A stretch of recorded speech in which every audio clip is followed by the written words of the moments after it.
All right, welcome back to the listener's commentary on the Gospel of John. In this recording, we are going to be looking at the second half, the last little bit actually, of the prelude to the Gospel of John. So in our previous recording, we looked at John 1 through 13. And in this recording, we're going to be looking at John 14 through 18. 1 through 18 together is the prelude, the prologue, if you will, to the Gospel of John.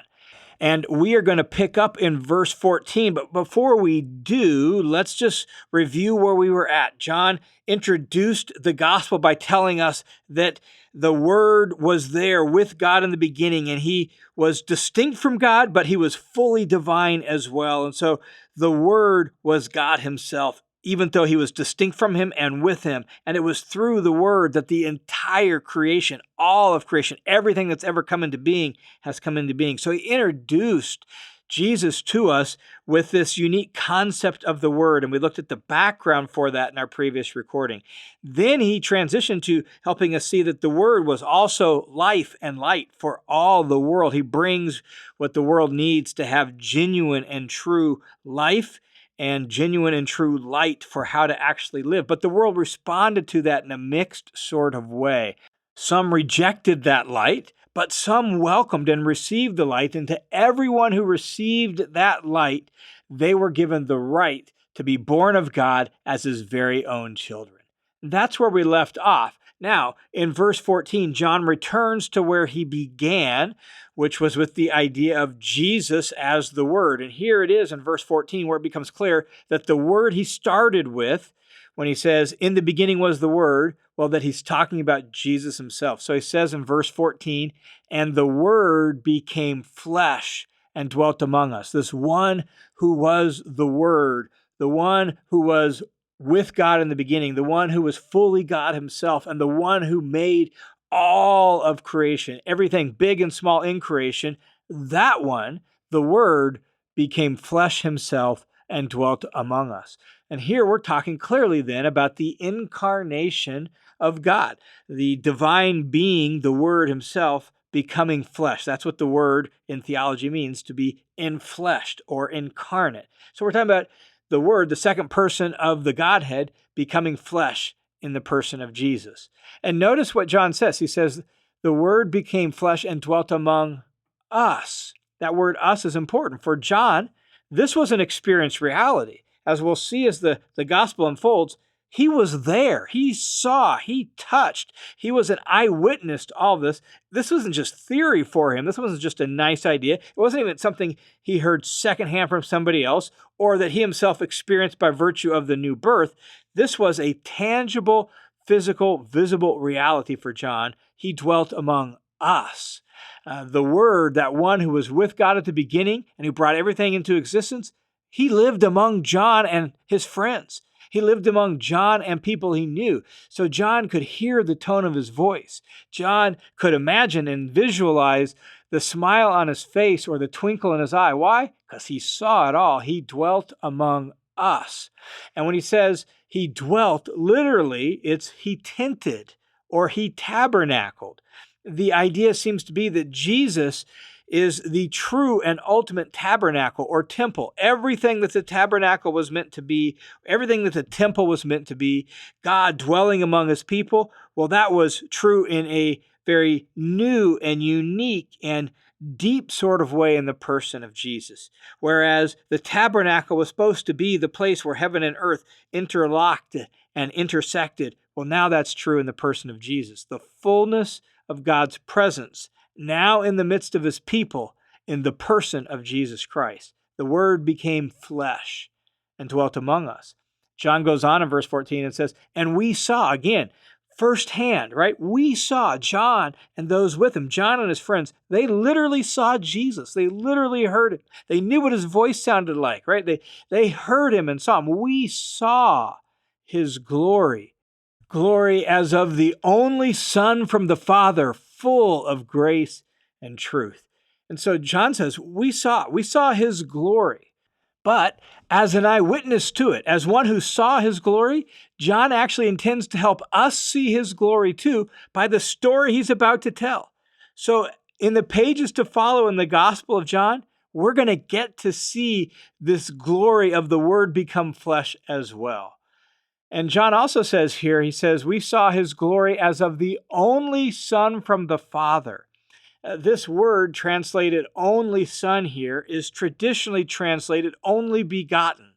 It shows up a couple times in the Gospel of John here, as well as like in John 3:16 and other places. And the Greek word lying behind it is monogenes. And there's been a lot of scholarly ink spilled on this word, and part of it is because it's unique and what's the exact background and what exactly is it getting at. And so as scholars have studied and wrestled with the word and gained more data and insight into the word, they've actually concluded that the word has more to do with class than with manner. Let me explain what I mean. There's manner of existence, or there's kind or class of existence.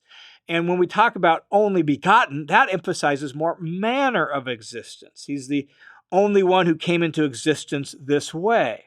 And while that's true, that's not really what this word, now we know, emphasizes. It emphasizes more class, that is unique, one and only. He is the only human person of this kind. That's more what this word emphasizes, and hence the reason you'll see a lot of the newer translations have something like the unique Son from the Father, or the one and only Son from the Father. We're talking about the kind of human being he is. There is no other human being like him, and so he is the unique, the one and only Son from the Father like this.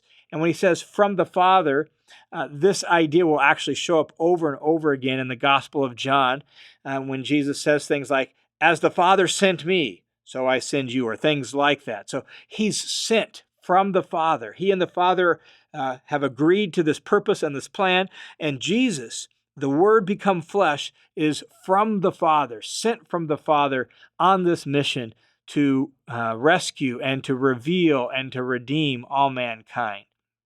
So Jesus is the one-of-a-kind person sent from the Father, and notice, full of grace and truth. Some see an allusion to Exodus 34:6, where God reveals himself to Moses as a God who's abounding in love and faithfulness.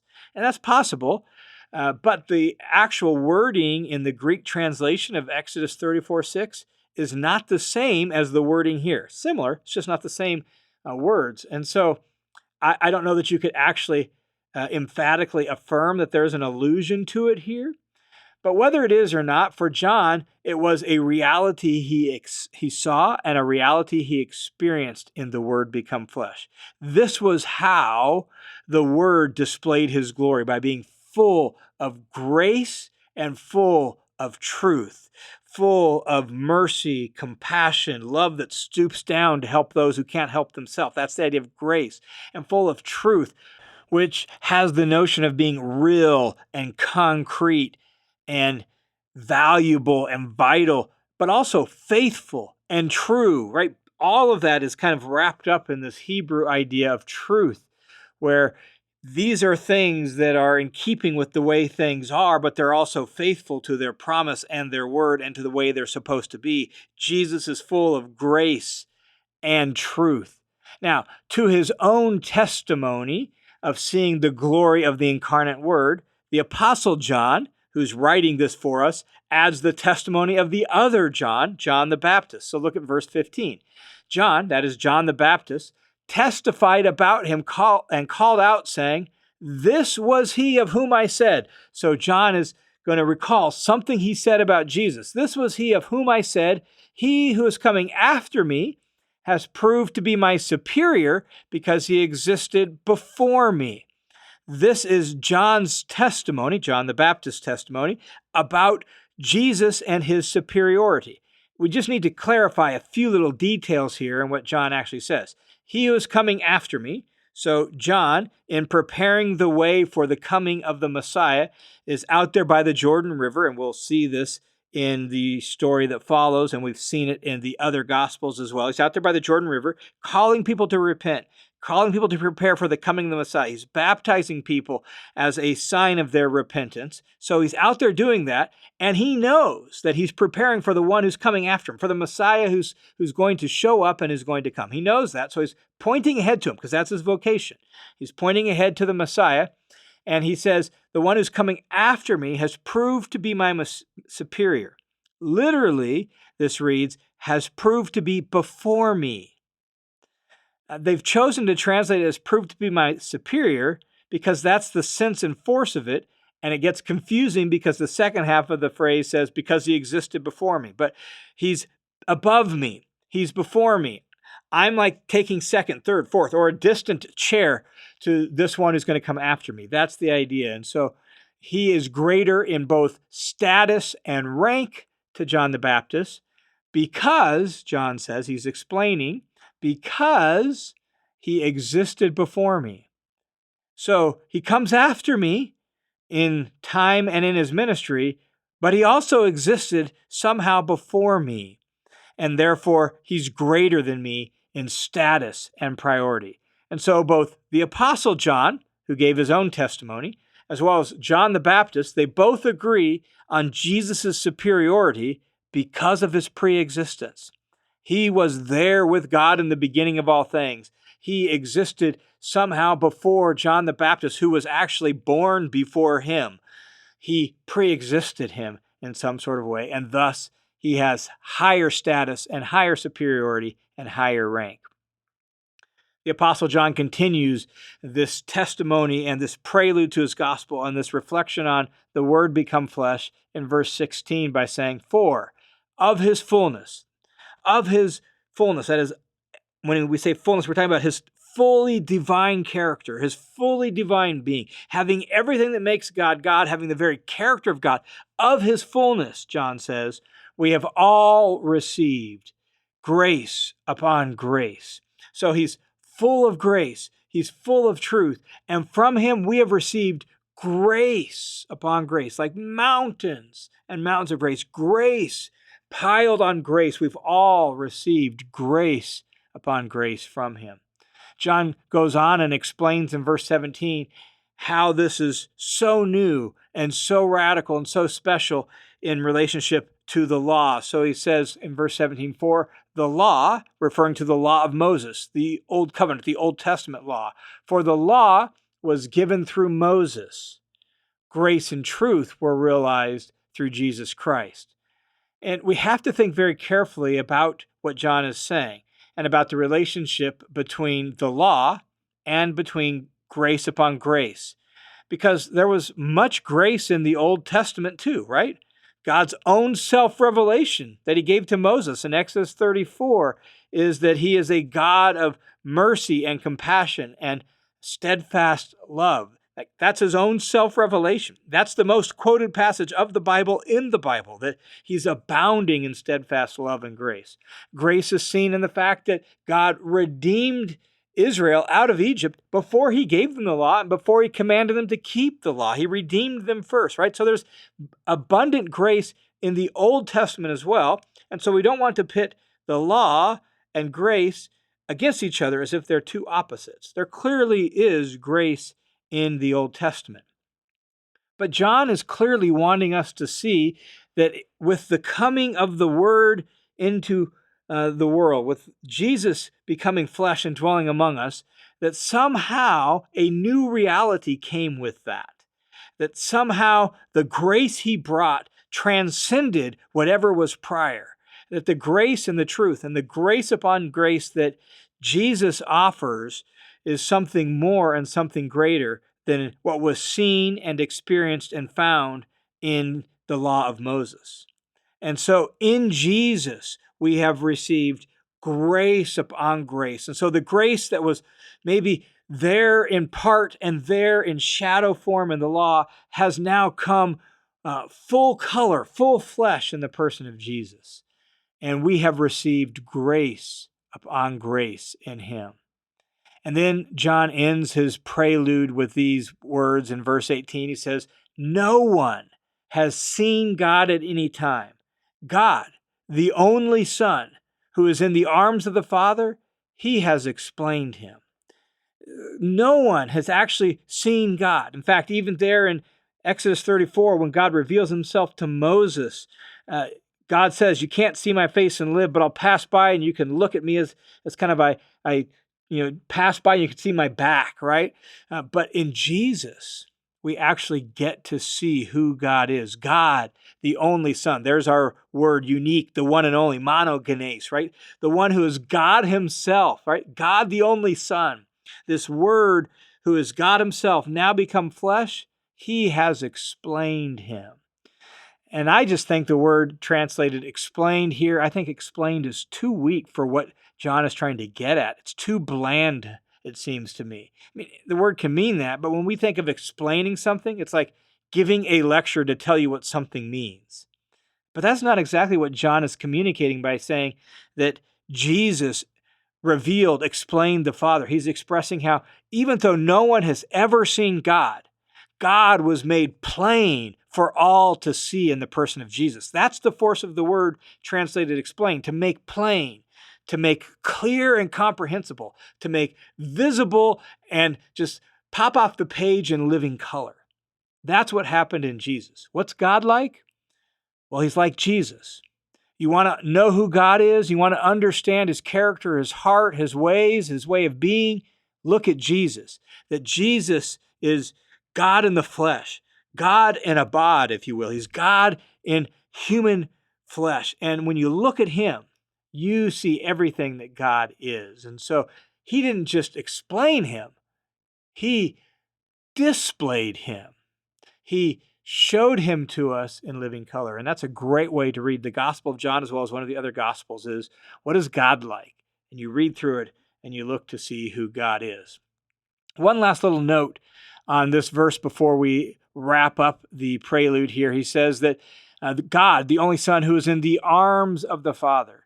It's more literally in the bosom of the Father, and some older translations actually say that. It was an idiom for the closest relationship possible, united close and intimately with the Father. That's the idea, that he and the Father are like intimately joined together, so much so it's like they're laying on each other's chest, shoulder to shoulder, and so they're united together intimately and closely. That's who Jesus is. He is God, the unique Son of God, come to us in flesh, the one who has spent all eternity in the bosom of the Father, now come in the person of Jesus in the flesh, so that we can actually see as plain as day who God is and what God is like. Now, this prologue to the Gospel of John, verses 1 through 18, is like a magnificent invitation, a grand overture into the story John is about to tell. And it's a story about this one who came to us from the Father and shows us exactly who the Father is. And so my encouragement to you as we wrap up this prelude is this. Read this again and again. Memorize it if you might. Read it prayerfully and contemplatively. Read it slowly and picture it and reflect on it and think about what John is inviting us into in the story that he's about to tell. Experience Jesus as the Word through whom all things have been made. Know him as life and light for yourself and for all the world. Savor him as God come near, pitching his tent right here among us. Relish him as the one who's full of grace and truth, and in whom you and I have experienced grace upon grace. Read it slowly and thoughtfully to that end over and over again. All right, thanks for tuning into this session of the Listener's Commentary on the New Testament. The Listener's Commentary is a listener-supported, crowd-funded Bible teaching ministry that's only possible because of the generosity of folks like you. So thanks a ton for your support. And if you want to join the team of supporters, you can just go to listenerscommentary.com, click the Give button. It'll redirect you to a page, my page, through World Family Mission, where you can put in a dollar amount, click a little box that says Make This Monthly, or leave that blank and just give a one-time gift as well. So thanks a ton for your support.